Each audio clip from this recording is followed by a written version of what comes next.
This is Thriving in Business and Life. I'm Christopher Harding. And I'm Will Wilkinson. Welcome back to the show. And today we're talking about mindset. Mindset in particular as it relates to powering up or taking on a mindset of empowerment. Well, just before we plunge into this, just occurred to me that this is a phrase that's often used in the negative to indicate stubbornness. It's like, my mind is set.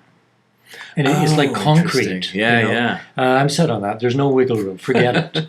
We're using it the other way completely. Right. Well, as a matter of fact, what we're saying is be aware of the mindset we have so that we understand how it impacts us. And last week in our program, we gave some examples of, what do we behave like when we're in a kind of a victim or disempowered surviving mindset. Right. And what do we behave like when we're in a thriving or empowered mindset?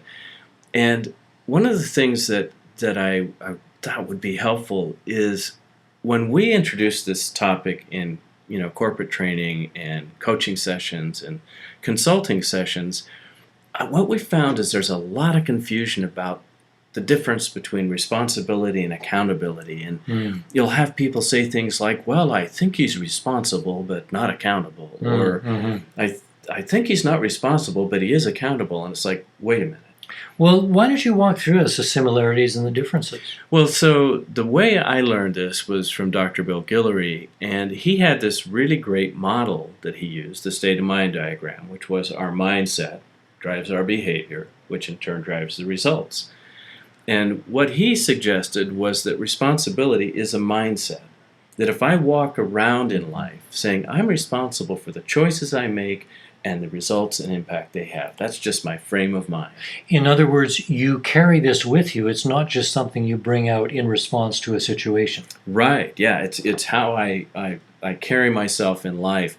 Then in the behavior box, what I will do about a situation in order to move a situation forward is significantly different than if I think I'm not responsible. Yeah, exactly. So mindset, behavior, and then results. The actions. So responsibility, which leads to the degree of empowerment that I'll engage, which then leads to a result. And accountability becomes the true measure of how responsible was I to begin with. In other words, accountability is the willingness to own the results, succeed or fail after the fact.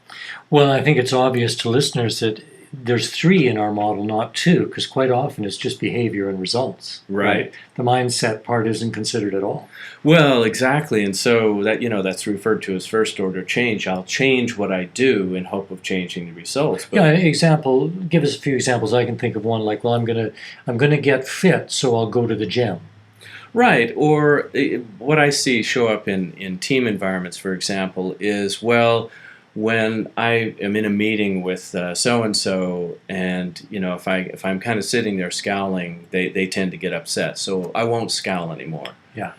But what they do is they sit there with a plain expression on their face or maybe a half-hearted smile, but their attitude is still leaking through into the room. Yeah. So the other one would be, is this person is actually a valuable teammate, and I'm going to listen to him like it really mattered. Yeah, that's changing the mindset. Changing the mindset, which now what I engage in my behavior, my level of empowerment, my commitment to change, to really make a change happens, and the result has a far greater likelihood of impacting that. This isn't the best example, but as a writer, I'm remembering how I edit and where I'll make a change in a document. Right. I can also go and make a universal change. And it changes like 86 instances of this. Right. And that's a lot more efficient. So I could muster up some kind of ability to change my mind once in a while, being the generous guy I am. Or, from what you're saying, I could just adopt a different mindset across the board, like a universal change. Exactly. And that's not actually that bad an example. That was actually a really good example, I thought. As you were describing it, I started remembering when I've done universal changes like that. That's a great analogy. Yeah.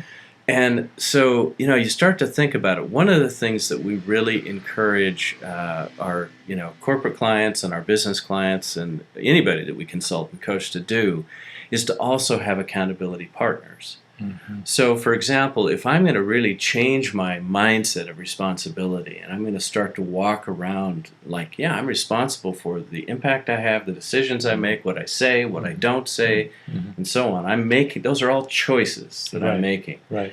Then the idea is to have one or two people that I've shared my desire to do this with, and maybe they even conspire with me to do the same. And then, you and I do this actually, Right. you can pull me aside and go, Chris, I think Mhm. you're slipping into kind of a survival mindset Mhm. here. I can see you falling back into victimhood or the blame game. Well, here's the interesting thing. As you say that, I realize you and I have done that very little. But I think it's because we know we will do it if we need to. And just that energetic support kind of keeps us on the straight and narrow. Well, yeah, it's the same thing. My wife Leela and I have that agreement as well. So I will usually catch myself before I slip right. because I know if I don't, she will. Me too with my wife. So I'd rather face my own wrath. So it's that willingness to really reach out for help. And in the beginning, I think when we're first learning how to do this, it does help to have those tacit agreements because Well, and we're caring for each other. Well, yeah, and I think we're redefining friendship here. I mean, the male models anyway are all kind of, supportive of comfortable behaviors. I have my wingman, he's watching my Right. back, but it's all in service to maintaining kind of a lifestyle with as little challenge as possible. Well, yeah, if you think about it, it's in support of mediocrity Exactly. at best. And the one thing about being mediocre is you're always at your best. Oh, that's good. Well, so, again, if you think about it, so seeing myself as responsible will impact what I do about it, empowerment. And then when the results happen, my willingness to own it, if I own failure, what do I gain? The ability to learn from it. If I own success and share that ownership with everybody who is involved, we also create camaraderie. Well, and the interesting thing is that we all know from experience is that when I take responsibility and I'm fully accountable for some situation where I had a hand in, things turning out less than the way we wanted them to, it evokes empathy from others because they've been in the same place. And so if I'm honest and I convey, my part in it, I find that people often they rally towards me. Well, there's two parts of that. So one way that can be good. And another thing that happens is if I take responsibility and I'm authentically taking ownership, I find that other people will start to step up and say, well, there's something I could have done there too. But here's the little trick, and I see this happening with company clients sometimes. Let's say somebody decides to step up and take ownership.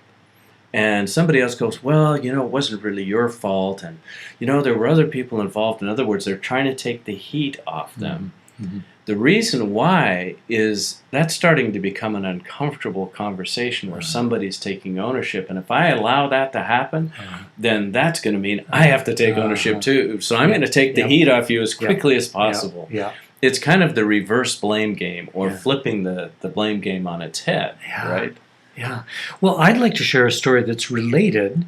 I'm choosing to share it because it's so deeply inspiring about the long-term effects of taking responsibility in a pretty challenging situation. This is a story about Lynn Twist, one of my heroes. She was part of the Hunger Project, founded the Pachamama Alliance. Oh, wow. Did a lot of wonderful work, and has written a great book called The Soul of Money. Encourage listeners to read it. It's inspirational.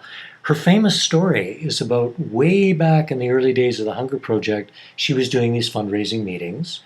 So she did one at a corporate office, and clearly the guy was bored. He just wasn't really interested, but at the end of it, he handed her an envelope. And, inside was, I think it was $5,000 or something, which was money they really needed for the organization at the time.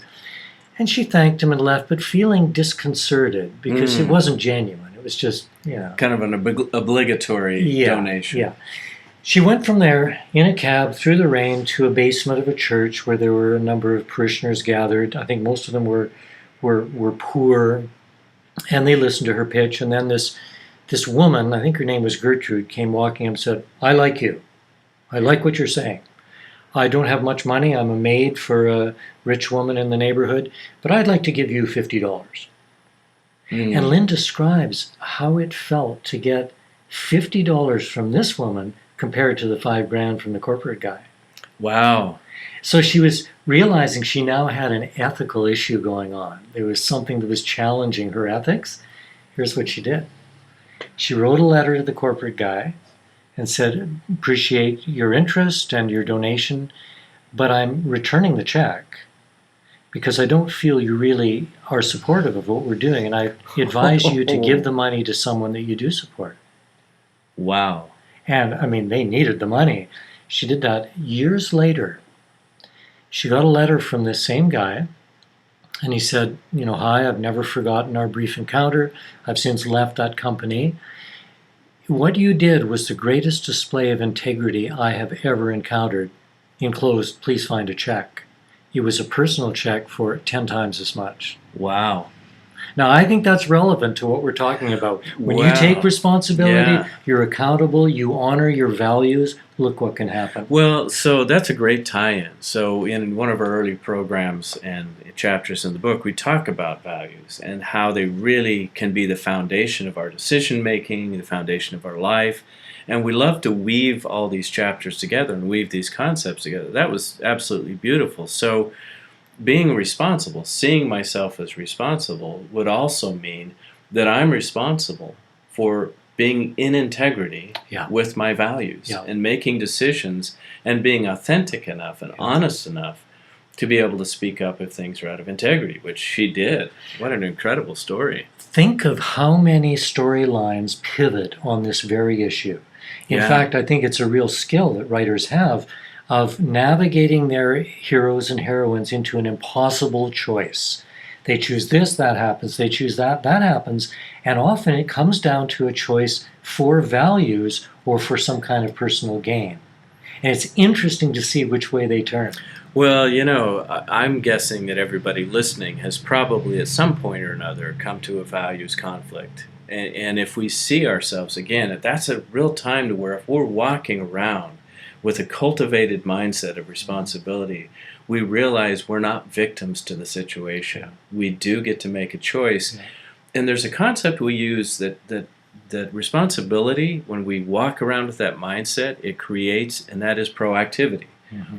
One way to be proactive in these situations is to, as we call it, stand upstream. Mm-hmm. In other words, place ourselves at the beginning of a flow and say, if I choose this, what are the likely future consequences and ripple effects? Well, I love this, and I'd love you to unbundle it a little more. Upstream, downstream. We're talking about cause and effect. Say a little more about that. Right. So when they start to look at, for example, geology, and they're looking at the effects of how a large river got to be created, when they trace it back, it very often started with a little teeny snowmelt, up at to the top of a mountain, and it gradually trickled, and as it trickled, it carved out something that became wider and wider, and pretty soon it became a gushing river, and things like the Grand Canyon got created, right? Well, if we think of our life the same way, that the decisions we make upstream, in this moment as I'm making a decision, have what we can call downstream effects. Yes. That I do this, and therefore this happens and that happens. And, we're prognosticating, we're guessing a little bit.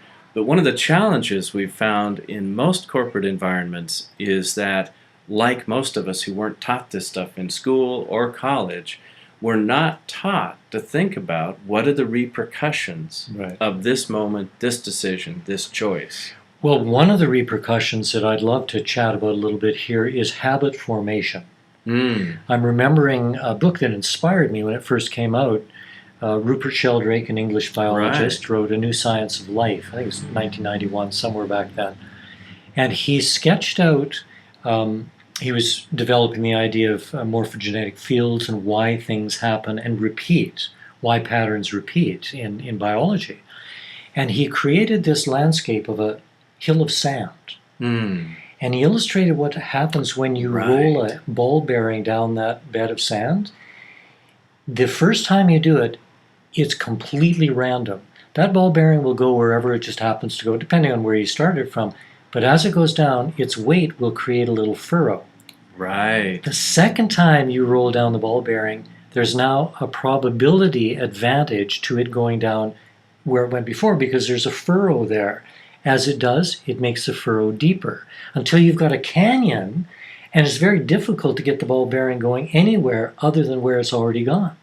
Well, you think about that, and what we now know about how neural pathways are created, and it's a very similar analogy. That as we form behaviors over and over again, it creates a neural pathway. The myelin sheeting gets thicker and thicker, so that the electricity travels through that easier and easier. To change that neural pathway takes a concerted, conscious effort. Yes. It helps if we give ourselves praise and celebrate success, and if other people are catching us doing it right, it actually gives us a dopamine shot that helps forge new neural pathways. Well, That's why that accountability partner and catching people and ourselves doing things right is so important. right, because we can prevent a repetition of something which is going to further develop that habit. Yeah. Or prevent initiating a new one. I still remember when I was 23 or something, and I got hired to manage a retail store up in Canada. And the man who was training me, I remember, he gave me this look and he said, "Will, don't take 25 cents out of the till to buy a cup of coffee." He said, "Don't do that." He said, "Because innocent as it seems, then you'll take $2 out to pay for your dry cleaning. And then you might take $10 out to take someone for lunch." He says, "Before you know, you'll be committing fraud. Don't start that habit." Wow. Wise. I've never forgot that. And I obeyed that. And ironically, years later, a friend of mine went to jail for doing that very thing. Taking money out and taking his employees for lunch, etc. The IRS hit him with, not declaring his income, and he went to jail. Wow. So an object lesson that fortunately wasn't you. Yeah, thank you. As we talk about habit formation and so on, we talked earlier about the accountability partner idea. The other thing that I've noticed leaders do, and that is really effective, is when they will take ownership in front of their people, a manager or a leader, an executive, and say, this didn't turn out the way we had in mind. I can see that what I could have done differently here was this, and this. And I commit to you that I will do that. And I want to invite you to also look at what was it that you and your team could have done differently. We'll work on this together, and we will own success and failure equally. Boy, I get inspired just hearing you say that. And I know from experiences of being in that very situation, there's a couple of things that happen. One, it's inspiring to see, presumably a powerful person admitting they screwed up. I find that inspiring. But the other thing is they're moving on. That happened, let's go. Yeah. Because you can get into a pity party. You can overextend that lamenting what went wrong phase. So to see that 1-2 punch, okay, I screwed up, here were the results, now let's work on this and make it better. Well, in a lot of organizations now with this responsibility mindset, because maybe not surprisingly, a lot of companies have had real issues where CYA happened for a reason. People started covering their ass because if you made a mistake and it landed on you, you could lose your job, you could become invisible, you could get demoted. And so people started finding these creative ways to shove the blame downstream. So a lot of organizations now are starting to celebrate intelligent failure. They call it that? Yeah. What a great term. In other words, somebody took a chance, they took a risk, it was well thought out, and it didn't work, but now they know that path doesn't work. Chris, this is so ironic because one of the great paradoxes around success is that anybody who is successful will tell you they learn from their failures. Yeah. And yet we still presume there's something wrong with failing. Well, and unless we just happen to get stupidly lucky, we are always going to fail before we succeed. And part of it, again, when we talk about standing upstream, so standing upstream, you could say, reduces the amount of catastrophic failures, that we might have to undergo, because we're thinking far enough out in advance to get a sense of where's this going to go. Mm-hmm. So maybe I eliminate some of those possible huge catastrophic failures up front. Mm-hmm. That's part of the intelligent failure part, right? Mm-hmm. And now I'm going to take an educated, guess that I've thought out, and we're going to now put our real effort into it. And we're going to start to think to ourselves, who else needs to be involved? Right. Well, now, does the process you're sketching out also include getting conscious about what could possibly go wrong ahead of time? Absolutely. Yeah, that's really what looking at the downstream effects tries to tease out. Is, look, if we do this and that, this could happen. How are we going to make sure that doesn't happen? Well, okay, so let's spend a moment on this because we've just encountered another problem. There are people who don't want to do that. They say, well, you're being negative. You're raining on my parade. Let's stay visionary here. Let's not put our energy into things going wrong. I think that's supremely impractical. I think we need to consider what could go wrong. Well, so I think maybe it's an issue of timing, right? So we do a lot of brainstorming sessions, brain splurge sessions, as we sometimes call them, or wonder storms, as our friend Kristen Morelli says. Thought storms, I like to call them. And so, there's a time when just the free-form thinking of this idea and that idea and getting one that everybody kind of feels good about. And then, as we've described in the book, and as you do regularly, I know, with your coaching clients, the next step is getting real about where we are now and looking at the gap between here and there and saying, all right, here's where we are now. What needs to happen in order for us to get to there? And so the practicality piece has its time and place. Exactly. Well, you probably remember the 6 thinking hats system by Edward de Bono. From years ago, where you put on the different colored hats to make it really obvious. And I use this. I've got a friend who's extremely negative, and for years this was a problem because she would rain on my parade regularly. And finally I remembered these 6 thinking hats, so now I say to her, I really appreciate this. Could you just hold your fire? Literally is fire. Don't shoot me just yet. Could you wait a moment? We'll brainstorm a little more, and then I would love to hear that. And she's fine with that. One of the examples I had of this was I had a chance to interview Ray Bradbury, the science fiction writer. Oh, I'm so jealous. He was one of my favorite authors. The guy was so prolific and so creative. And in the interview with him, I said, Ray, you're so prolific and so on. Can you describe for us what your process is in terms of how you write? I imagine you were expecting some elaborate system of some kind. Well, what he said totally surprised me. It wasn't also elaborate, but it was very specific. He said, I'm at my best in the morning. I get up in the morning, I've usually had some dreams, and so I sit down and I just write. And I write until I stop. He said sometimes I'll start at 7 and I'm writing until 10 or 11 o'clock.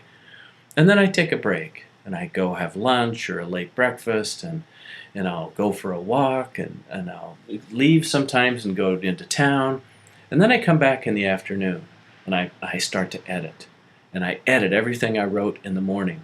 I never mix those two things up because it's so important not to let editing get in the way of my vision. Absolutely. I call it premature editing. The great harpoon in the heart of creativity for all writers. I do some writing coaching, and inevitably one of the first things I say is write and keep moving forward. Be very careful about what times you select for editing. And I often require someone I'm working with to promise not to edit until a certain point. No, that's great. So if you think about this in terms of, whether you're writing or not, it's just whether writing is just a form of creation, right? And so we're always creating a future in front of us. We're always creating the next moment and the one after that. And so if we start to think that responsibility means that I'm taking ownership for creating, I'm a co-creator with life, with God, however I want to look at that, and that I am taking ownership. And so at first, vision is great. Go with the passion, go with the idea. And before it gets fully enacted, in other words, before Ray published his writing, he also did a reality check. Exactly. And did an assessment and stood upstream, you could say, and looked at the downstream effects. And so when we do that, again, we go back to that mindset of responsibility leads to empowered action, which leads to a result that I will take ownership for, succeed or fail. Let's spend a moment on the idea of extraordinary results. Yeah. Because you and I have both had our experience, but we know so many people. You were just mentioning this skier friend of yours. Right. And the risk associated with daring to go for something with a mindset of success and faith in yourself when you could fail big time. In fact, I'd love to hear you tell that story if you would. Well, yeah, and we'll have her on the program here in a couple of weeks. She's got a new book out called The Art of Fear, which is a wonderful title. Great title. And she starts the book by saying, I got famous in a day. Great, what everybody great. hopes for. Right, and she describes really a lot of what we're talking about, that an opportunity was presented to her as a young, aggressive, extreme skier to be in a ski film. And she was fairly new and young in the circuit, but you know what? She saw this as an opportunity. She packed up her car, that could barely, not sure if it was going to make it to California, drove to Squaw Valley, and lo and behold, they asked her to do something that she had never done before. So a stunt on skis she'd never done. Yeah. I mean, like one that was, to me anyway, it would seem really dangerous. Like flying through the air or something. Yeah, she was going to jump off a very steep, man. thing and do this thing called, scratching your back, where your skis come up and hit your back, and as you turn. And she talked about how she did this. She made a choice to take that risk, knowing it could have been a catastrophic failure. Yeah.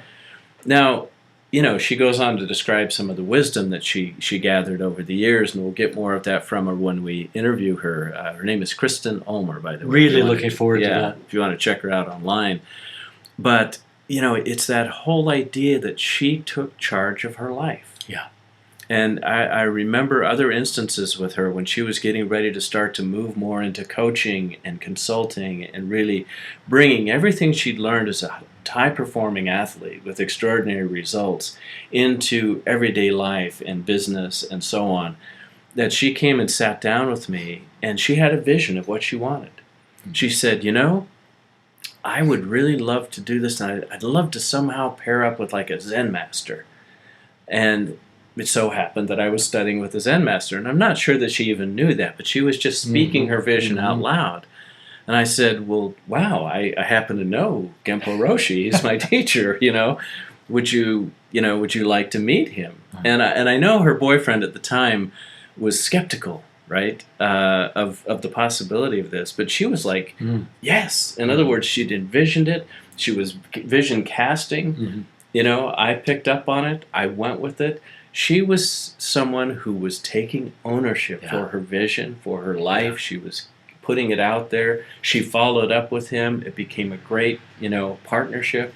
So, we're talking about mindset, and another way of describing this is commitment. Right. Setting your mind to commit to what you're going for. Remember Ray Bradbury at a writers' conference in Santa Barbara said, responding to some question about preparing and carefully outlining, he said, no. I want you to fling yourself off the cliff and build your wings on the way down.